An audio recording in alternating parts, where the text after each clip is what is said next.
से आए हैं महाराज जी कि बहुत भीड़ इकट्ठा होती है जिससे अपवित्रता बढ़ती है। तो इसका क्या उपाय है? तो पहली बात तो हम धन्यवाद देते हैं कलयुग को। इस कलिकाल में लोग वृंदावन धाम, केदारनाथ, बद्रीनाथ कहीं भी जाना चाहते हैं। ये बड़े सौभाग्य का विषय है, जाना चाहिए, क्योंकि भगवान के ये परम प्रिय मंगलमय स्थानों में जाने से हमारी अपवित्रता नष्ट होती है, हमारे हृदय में पवित्र ज्ञान होता है, भक्त और भगवान के प्रति श्रद्धा प्रकट होती। जाना चाहिए, पर कैसे जाना चाहिए? बात यह है, हमारे को भगवत यात्रा कर रहे पहले दिमाग में ये बात ध्यान रखनी चाहिए। कोई भी संसारिकता, जैसे पति पत्नी के संबंध है, गर्लफ्रेंड बॉयफ्रेंड, पिकनिक मनाना या इधर उधर इंद्रियों का दुलार करना, ये बात नहीं होगी। इससे घोर पाप की प्राप्ति होगी। जैसे आप यहाँ कोई संसार में पाप हो जाए और आप वृंदावन धाम आए, केदारनाथ गए, बद्रीनाथ गए, तो आपके पाप नष्ट हो जाएंगे, क्योंकि परम पवित्र स्थान में ऐसी क्षमता है। लेकिन वहां पाप कर लिए आप, तो त्रिभुवन में कहाँ जाओगे?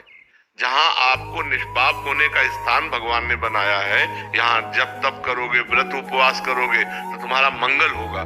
तीर्थों में उपवास करना चाहिए, चाहे भले एक दिन उपवास करे, खान पान का संयम रखे और ब्रह्मचर्य से रहे।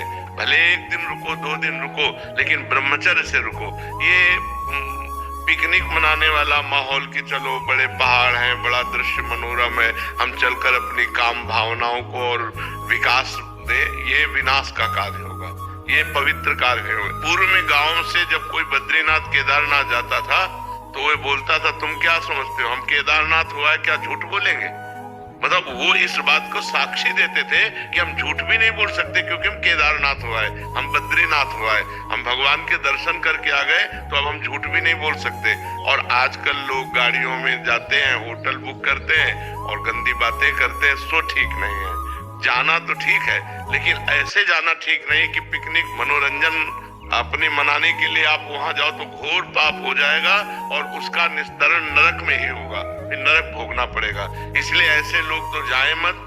जिनको विलासिता करनी है वो लोग जाएं, जो तप करना चाहते हैं, जो भजन करना चाहते हैं, जो उपवास करके अपने पापों का नाश करके भगवान के प्रति बढ़ना चाहते हैं, उनको जाना चाहिए। और जो लोग विलासिता के लिए जाते हैं, हम कहते हैं मत आओ, क्योंकि यहाँ पाप कर लोगे तो कहाँ जाओगे? अब बड़े बड़े होटल बने, होटल बुक किए और बंबई कलकत्ता की जैसी विलासिता करते हैं और पाप करके फिर यहाँ से चले जाते हैं, तो उनको कहाँ सुख शांति प्राप्त होगी? तो हम ये विनय करते हैं सबसे कि जैसे धामों में, तीर्थों में, भगवान के पवित्र स्थानों में जाया जाता, वैसे बनकर जाओ।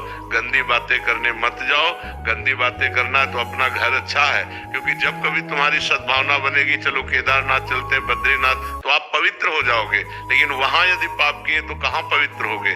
दुनिया में कौन सा स्थान है जो इन पवित्र स्थानों में, भगवत धामों में पाप करने के बाद आप पवित्र हो सको? इसलिए ये भीड़ तो हम प्रणाम करते हैं, कम से कम कलयुग में लोग संतों के प्रति या भगवान के, नहीं तो कहा गया मंदिर सूने सूने होंगे, भरी रहेंगी मधुशाला, नहीं कहा गया कि कलयुग का प्रभाव ऐसा बढ़ेगा कि मंदिर में कोई जाएगा नहीं और शराब के ठेके में लाइन लगी रहेगी।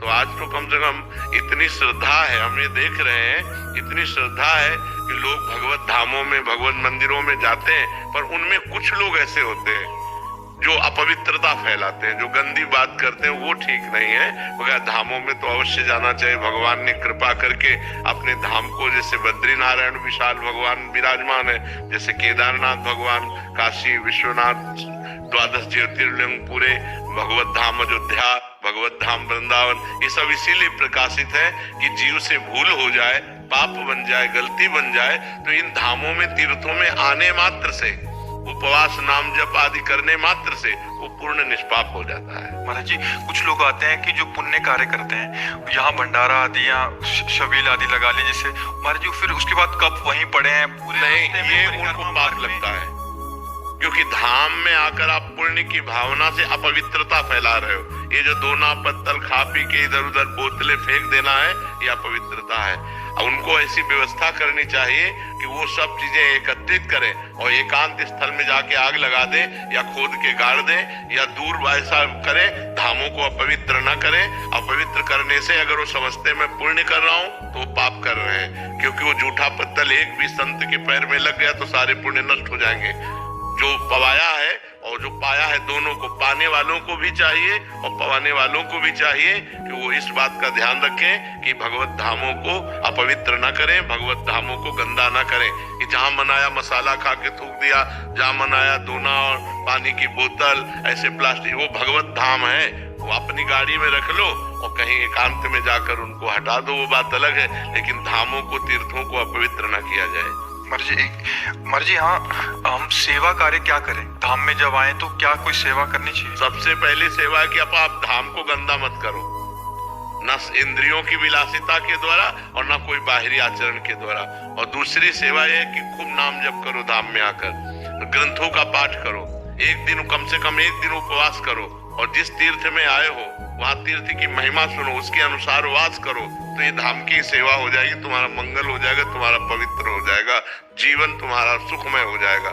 नहीं तो लोग धाम में जाते हैं, अब जैसे पाप की भावना है और आप जा रहे हो तो हो सकता है आप दर्शन ही ना पाओ। तो अगर भाव से जाओगे तब तो मंगल होगा, अगर भाव से नहीं जाओगे तो इन्हीं धामों के जाने से आपका मंगल हो जाएगा।